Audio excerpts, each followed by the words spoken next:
There's a silent war happening every single day, and most people don't even know they're in it. It's not fought with weapons or loud arguments.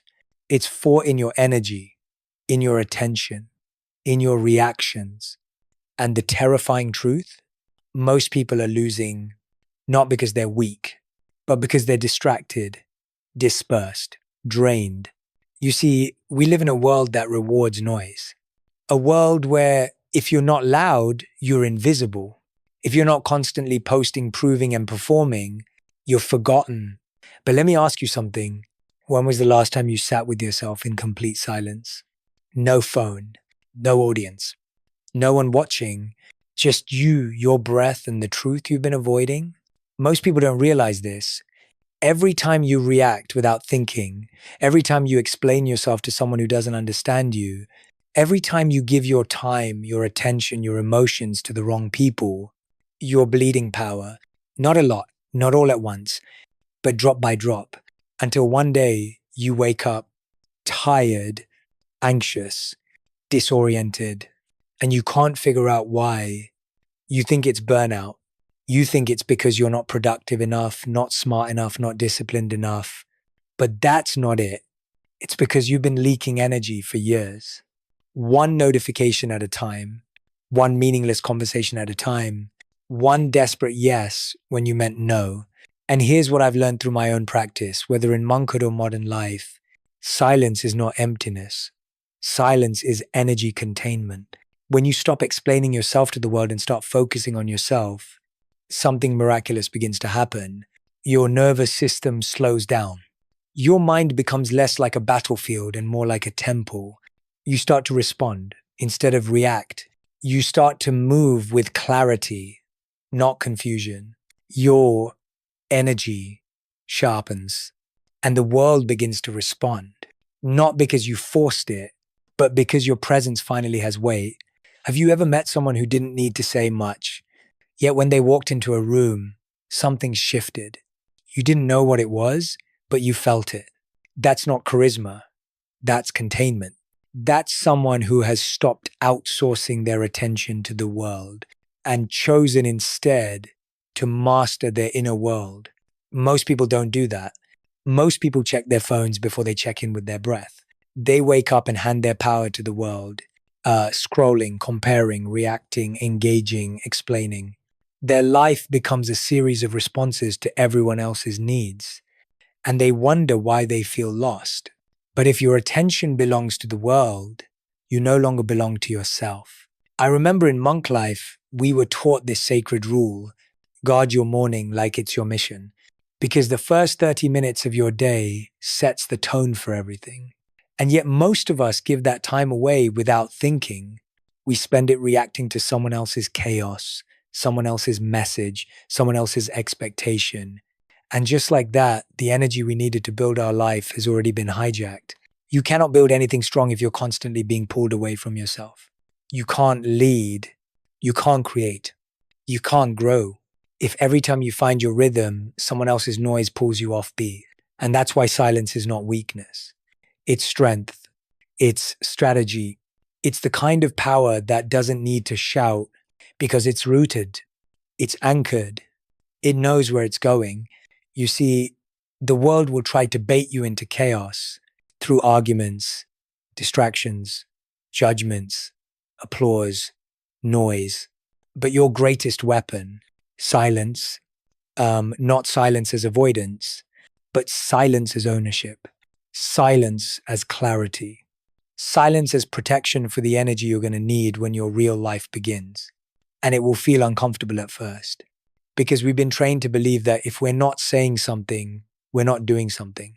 But you're rewiring, you're retraining, you're reclaiming your direction. In stillness, the fog lifts. In silence, your intuition speaks.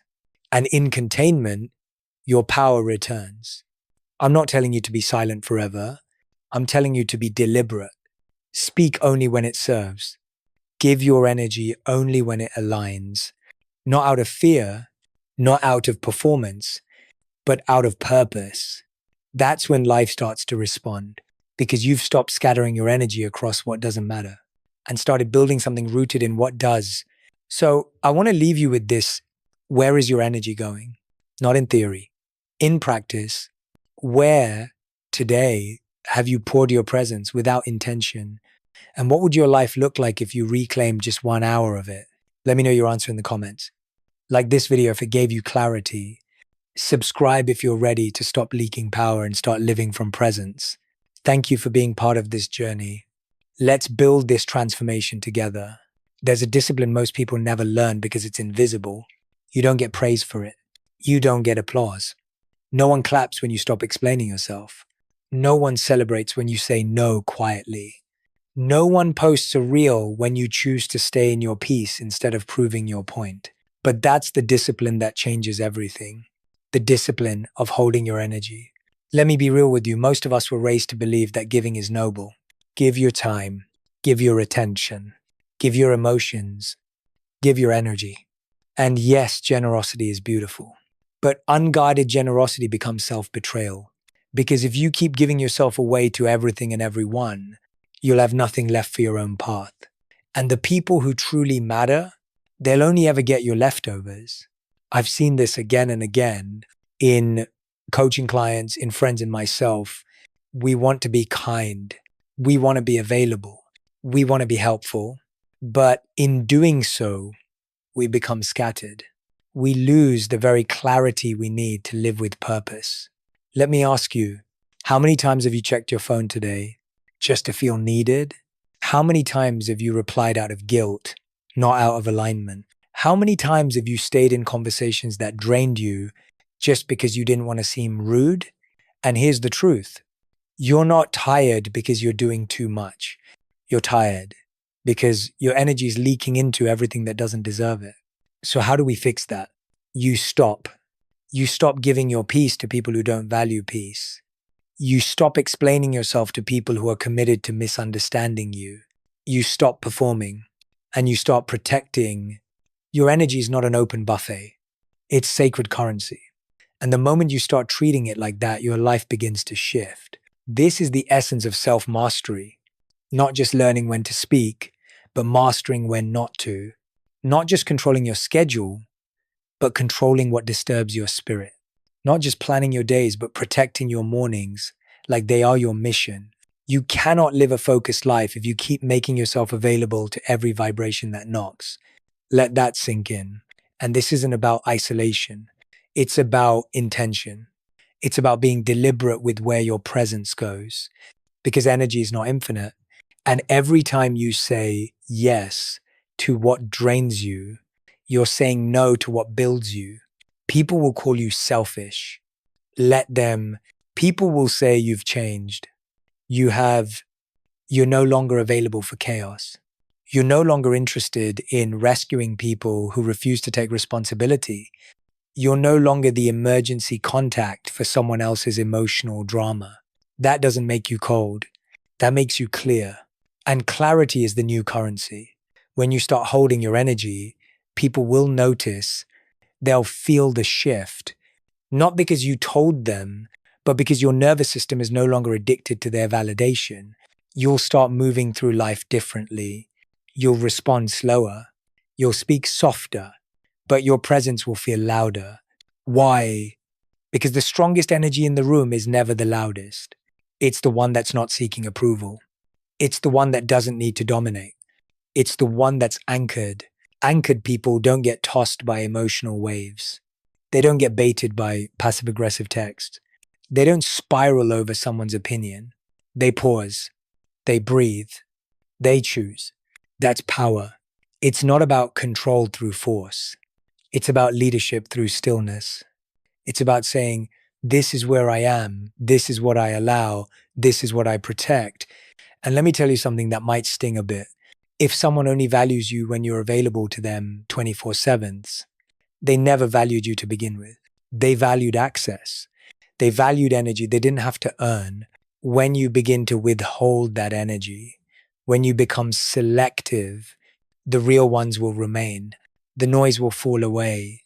So start being unavailable to gossip, unavailable to guilt, unavailable to the vibration of lack, drama, and urgency, and start being deeply available to stillness, to presence, to direction, to sacred discipline. Let your phone ring. Let the message wait. Let the world spin for a minute without you reacting, because the moment you interrupt your peace to chase approval, you've already lost the battle. This is why the most powerful people in the world speak less, because they've trained their inner world to speak first, because they know that a scattered presence is a weak presence. I learned this in monk training. Our teacher once said, you don't protect your energy with walls, you protect it with wisdom. And wisdom only grows in silence. In observation, in stillness, you don't need to say everything you think. You don't need to fight every battle you're invited to. And you don't need to be available to every request that lands in your inbox. It's okay to let things go unanswered. It's okay to protect your peace without explanation. It's okay to guard your mornings like sacred ground. Because when you hold your energy, you hold your power. And when you hold your power, you become magnetic. Not through charm, not through force, but through clarity. People will feel it. You won't need to say, I've grown. Your boundaries will say it for you. Your stillness will speak louder than your words. And your silence will carry a weight they can't ignore. So take back your energy. Not tomorrow. Not when you're less busy. Not when people finally understand you. Now, because the longer you delay, the longer you live diluted. You were not born to leak your light into people who live in shadows.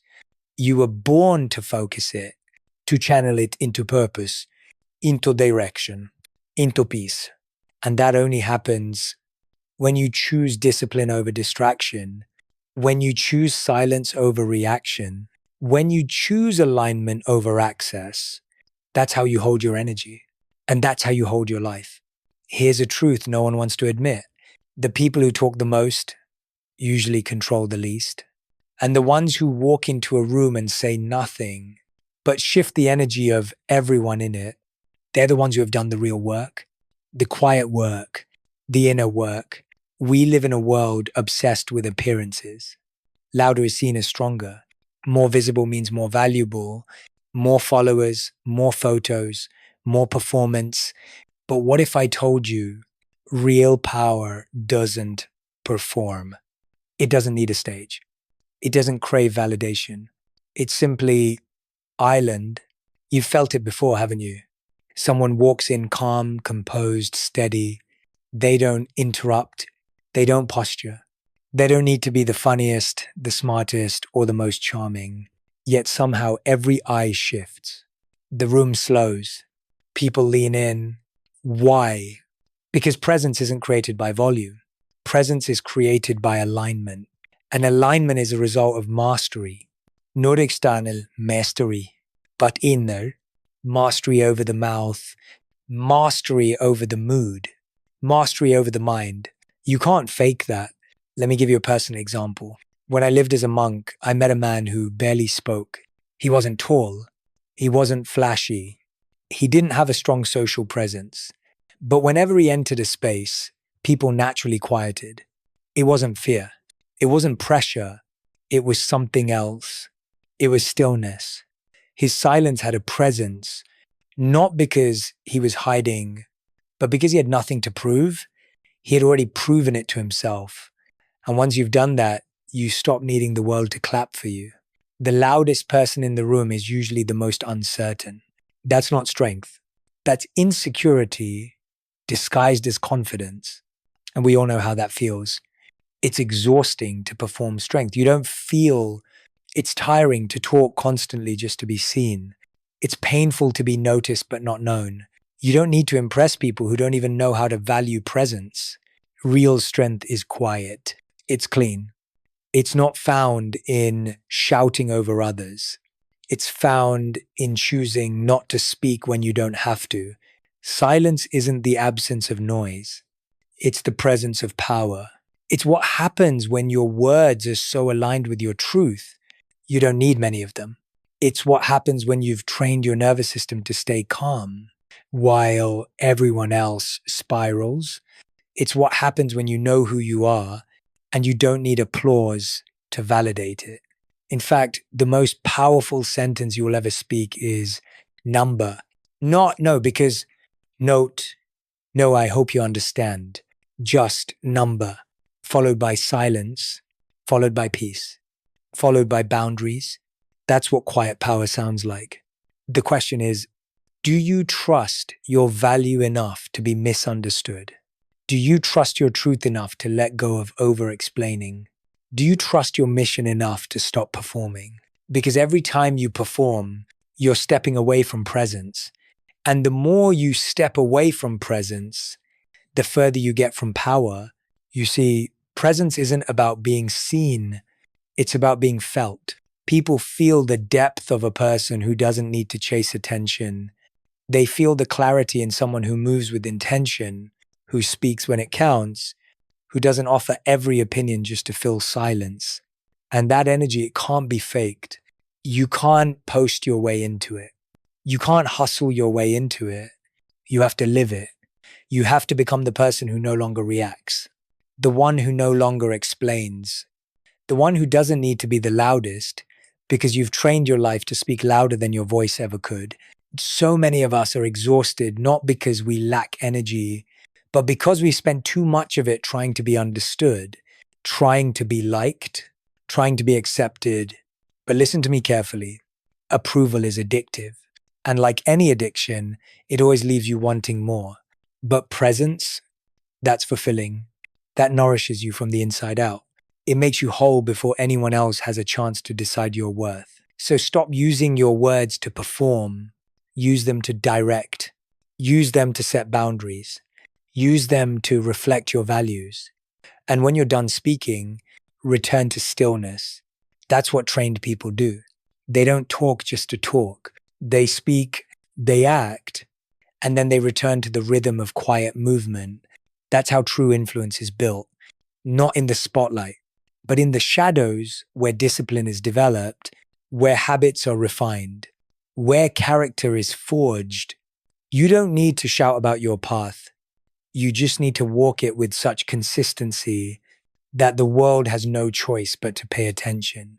There's a rhythm to greatness, and that rhythm is slow, deliberate, and silent. Let the rest of the world run loud. Let them prove.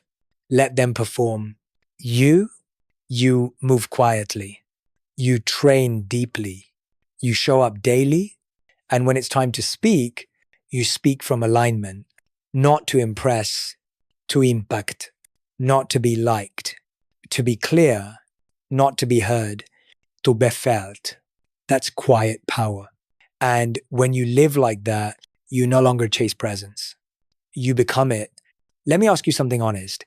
Who's really in charge, your mind or your mood? Because most people go through life thinking they're in control, when in truth, they're just reacting. Reacting to their emotions, reacting to other people's energy, reacting to whatever shows up in their feed, in their day, in their head. But reaction isn't leadership. It's survival. And survival is not the goal. Mastery Island. You'll never build anything powerful, anything lasting, if your inner world collapses every time life tests you. And it will test you. Not once, not twice, but again and again, until you stop flinching, until you stop surrendering your peace to things beneath you. This is the truth most people don't want to hear. You are not your thoughts. You are not your mood. You are the observer, the conductor, the architect. But most people never step into that role. They let the noise inside run the show and then blame the world when everything falls apart. Here's what I've learned. If you don't train your mind, the world will do it for you through pressure, panic, provocation, and the untrained mind always folds under pressure. Have you ever noticed how quickly your peace can be hijacked? One message, one look, one comment, and suddenly your whole day feels off. You were doing fine, and then that one thing pulled you out of alignment. You didn't choose it. You just reacted. That's not mastery. That's slavery to impulse. Mastery is the opposite. It's the quiet refusal to be emotionally hijacked. It's the strength to pause, to observe, to choose a response instead of surrendering to the reaction. It's the man or woman who doesn't raise their voice when disrespected, not because they're weak, but because they know the battlefield isn't outside, it's inside. You can't lead your life if you can't lead your nervous system. People often ask me, Jay, how do I stop overreacting? The answer is simple, but not easy. You build the muscle of stillness. You train the space between trigger and response. That space, those 2 seconds of pause, that's where freedom lives. And we all have access to it. But most of us have never been taught to use it. We were taught how to read, how to work, how to succeed, but not how to sit still. When our anger is rising, when our anxiety is peaking, when our mood is spiraling, you don't fix a chaotic life with more effort. You fix it with more awareness. You don't win the world by controlling everything outside you. You win by mastering what happens inside when you can't. This is inner mastery. And it starts with your mood. Your mood is a frequency. And every single day, you're either tuning it intentionally or letting the world set the station for you. You get one bad message and suddenly you're irritable with everyone. You get overlooked and now you're doubting your worth. Someone else is praised and now you feel invisible. Do you see the pattern? You're not living, you're reacting. And that's why you're tired. That's why you're stuck. That's why your life feels heavy even when nothing's technically wrong.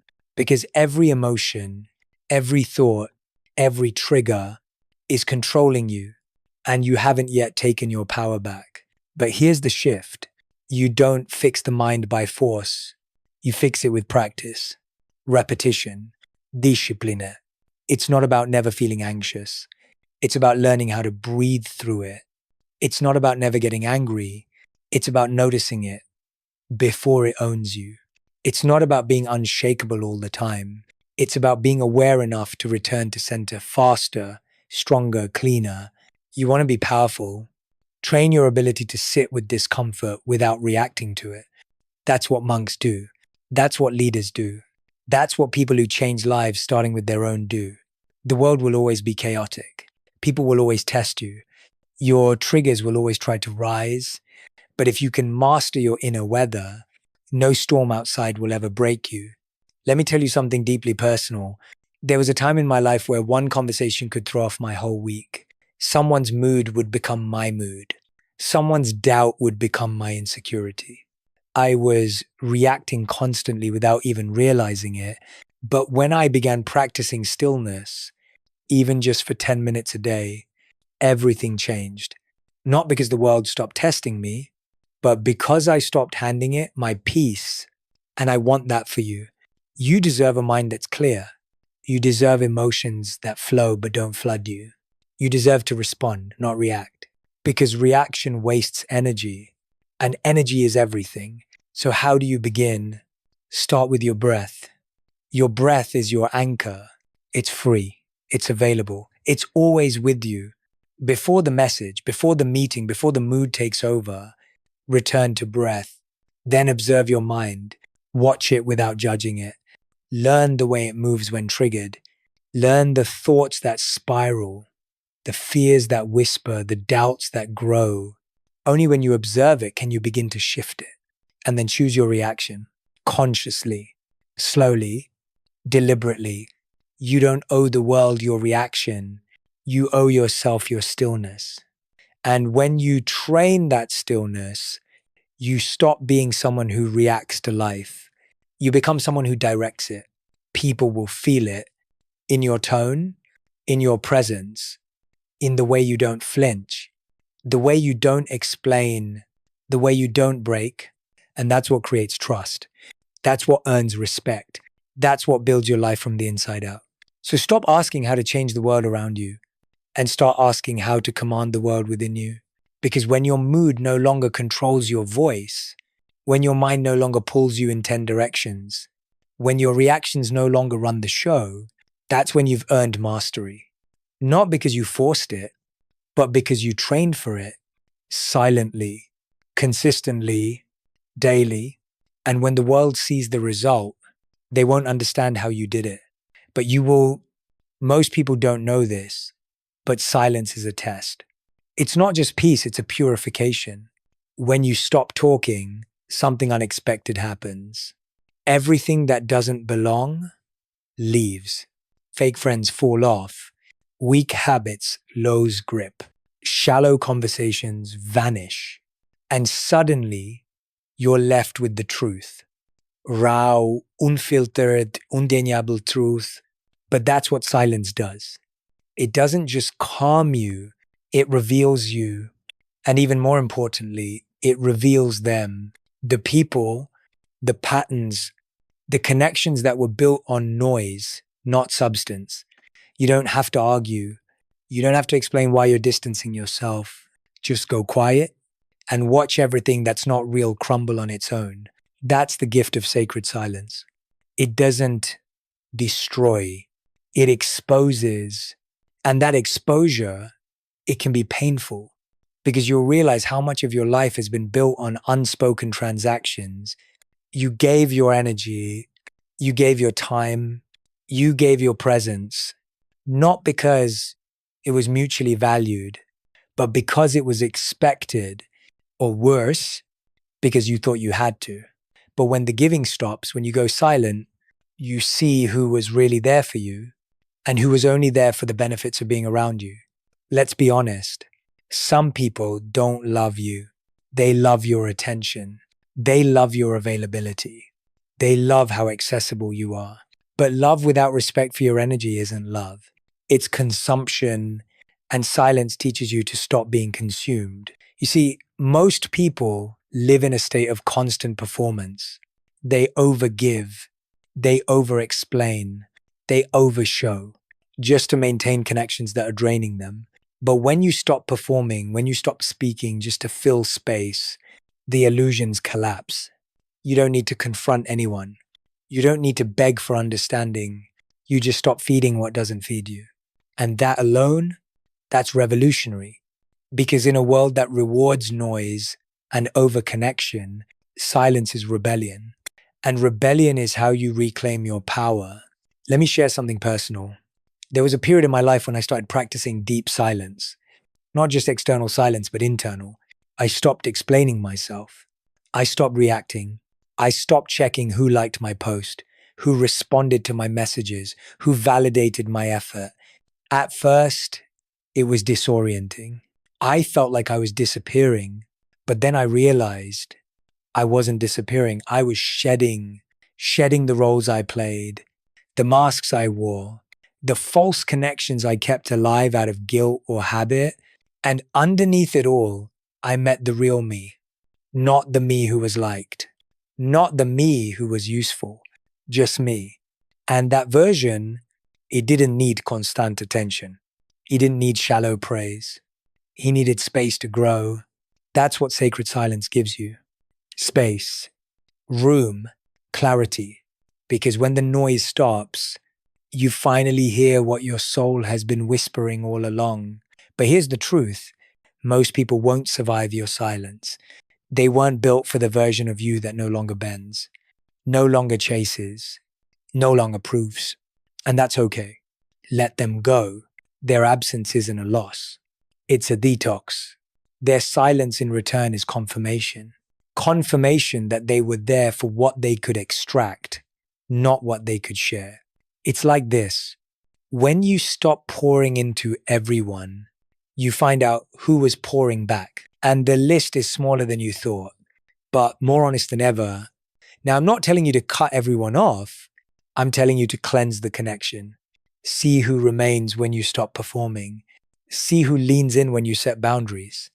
See who respects your space without needing constant reassurance. Because true connection thrives in stillness. It doesn't need daily performance. It doesn't panic in silence. It understands that real presence is felt, not forced.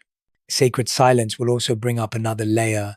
The habits that were masking your pain, the constant scrolling, the overcommitting, the endless checking, the binging on content, on validation, on company. Once the distractions fade, the emptiness surfaces. But that's the good news. because now you can finally heal, not escape. Healing doesn't begin in noise. It begins when you sit with what you've been avoiding, when you look at the spaces in your life you've been too afraid to face. When you ask, what am I running from when I chase noise? What am I trying to silence by never being alone? And in that moment, something powerful happens. You stop blaming. You stop escaping. You stop waiting for the world to change. And you change because silence is not the absence of sound. It's the presence of awareness. And awareness, that's the birthplace of every transformation. When your silence becomes sacred, your time becomes protected, your space becomes intentional, and your presence becomes rare. People will feel it, not because you're louder, not because you're more visible, but because you become magnetic. And what's magnetic? Clarity, focus, restraint, power that doesn't need to announce itself. So here's what I want to leave you with. Start using silence as a filter. When in doubt, go quiet. When pulled, pause. When pressured, breathe. Let the silence show you what needs to go, who no longer aligns, which habits keep you small, what stories you've outgrown. Because when you stop speaking to be liked and start listening to be aligned, your entire life begins to shift. You're no longer the version of you who needed noise. You've grown, you've awakened, and now it's time to walk in that truth, in stillness, with strength, with sacred silence as your shield. You're not behind, you're just distracted. That's the truth. No one says out loud, you're not out of time, you're not out of chances, you're not incapable, you're not unlucky, you're just overstimulated. You've been pulled in 100 directions, and now you've forgotten where your direction actually was. Every morning, the world wakes up and shouts for your attention. Your phone, your feed, your fears, and you wake up reacting before you even remember you have a choice. That's how most people live. And that's why most people feel stuck. Not because they don't have potential, but because they've scattered it. They confuse movement with progress. They confuse being busy with being intentional. They confuse comparison with vision. Let me ask you this. How much of your daily effort is moving you toward your purpose? And how much of it is just movement? We've been conditioned to chase pace instead of direction, to keep up, to check in, to scroll endlessly and call it staying informed. But the more you chase the rhythm of others, the more you lose your own. And then you wonder why your peace is gone, why your focus is fractured, why your goals feel blurry. Let me offer you a new paradigm. It's not about how fast you move. It's about how aligned your steps are. One aligned hour can outperform 10 scattered days. One focused decision can undo years of drifting. But that level of focus, it doesn't come from hustle. It comes from subtraction. You have to remove the habits that dilute your energy. Remove the tabs that steal your attention. Remove the people who live in chaos and want to drag you into it. The truth is, your life is already full, but it's full of noise. You don't need more to do. You need more to let go of. Let me share something. I tell my coaching clients, don't add structure to chaos. Remove the chaos first. Before you build a perfect schedule, cut the time wasters. Before you download another productivity app, delete the distractions. Before you make a vision board, purge the people who doubt your vision every day, because nothing grows in clutter. And the most powerful tool for transformation is not addition, it's elimination. Focused motion doesn't mean perfection. It means intentionality. It means waking up and asking, what is my next step, not theirs? What is my rhythm? Not Instagrams, not my friends, not societies. And once you find it, once you rediscover your internal pace, everything changes.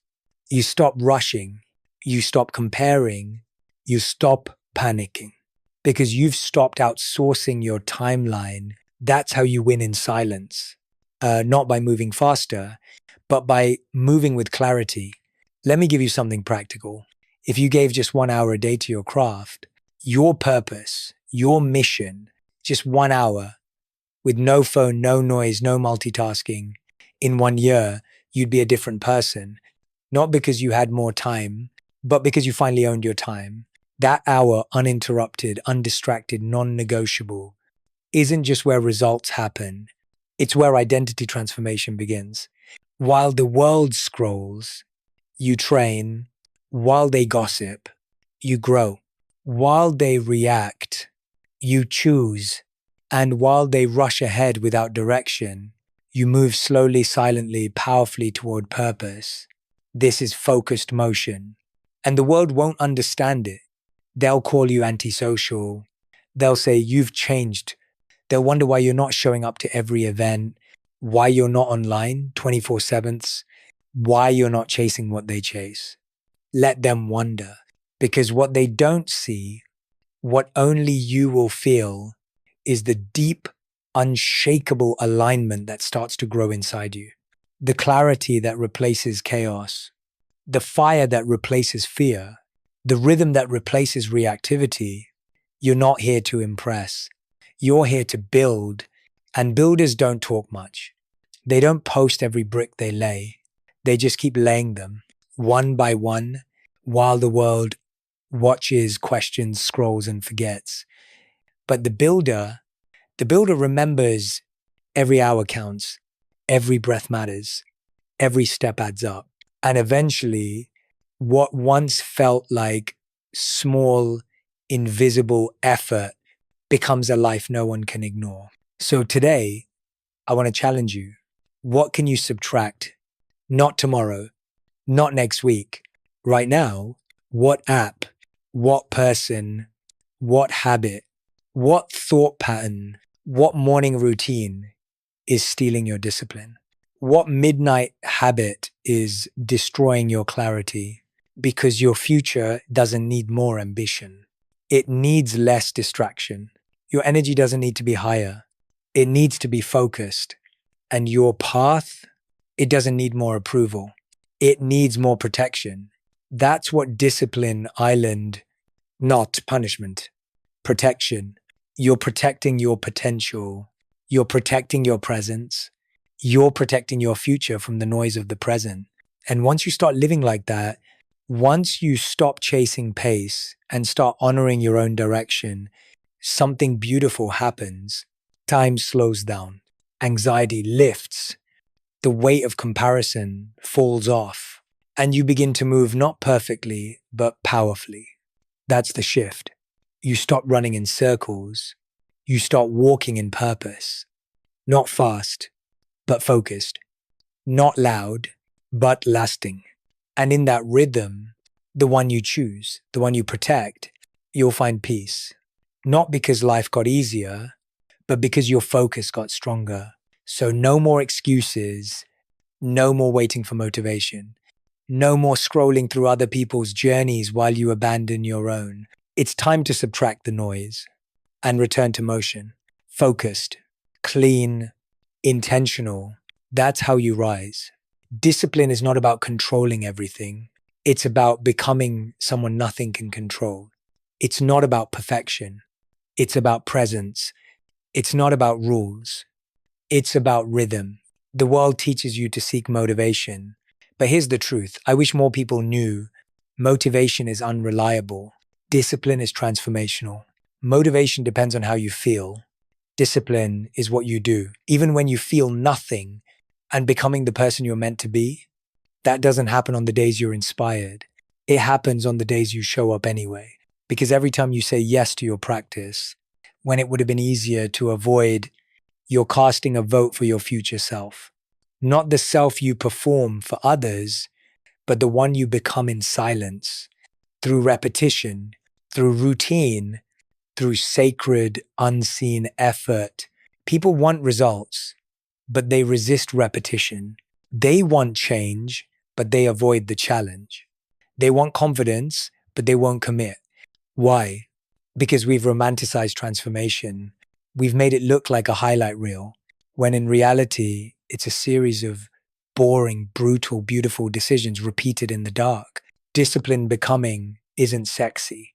It's you waking up an hour earlier to protect your peace.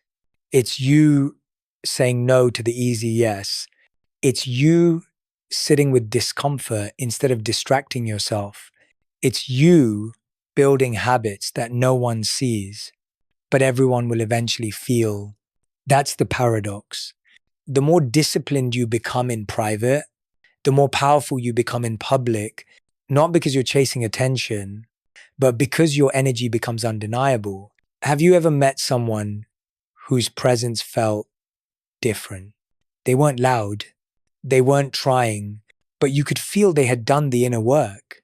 You could feel that their boundaries were real, that their focus was deep, that their peace was earned. That's the result of discipline.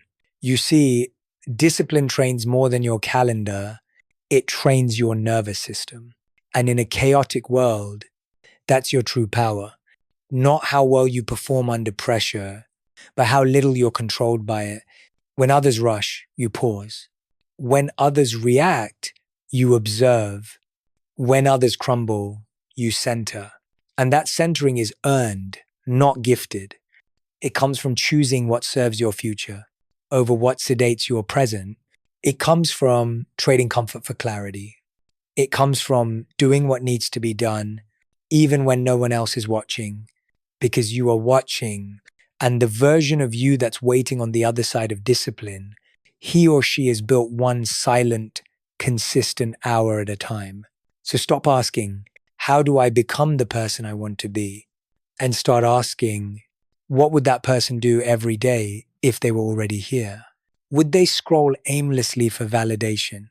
Would they break every boundary for temporary connection?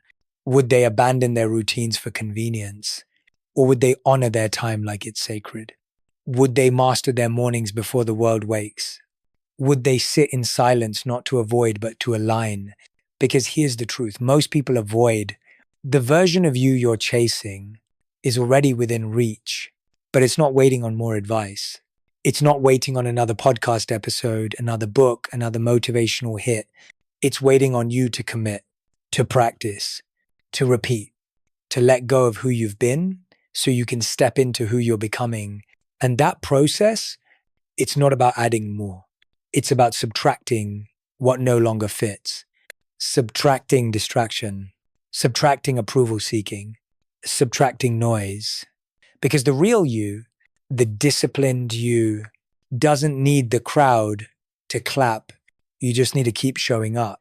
Every single day, even when no one notices, even when no one understands, even when it would be easier to go back to who you used to be. That's the moment that defines your transformation. Will you return to comfort or will you rise in silence? Because the difference between trying and becoming is practice. And practice doesn't need perfection. It just needs consistency. One silent hour a day, one boundary honored, one reaction withheld, one breath reclaimed. And suddenly, you're not just dreaming of change, you're embodying it. This is what I've learned over and over again in monk life, in coaching, in personal breakdowns.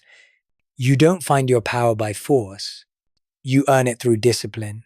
Discipline that simplifies, discipline that clarifies, discipline that asks, does this feed the version of me I'm becoming? And if the answer is no, you let it go. It's that simple. And it's that hard. But over time, something wild happens. You stop needing to explain your growth. People feel it in your boundaries, in your stillness, in your refusal to react to everything that used to throw you off course. You start walking differently, speaking less, choosing cleaner.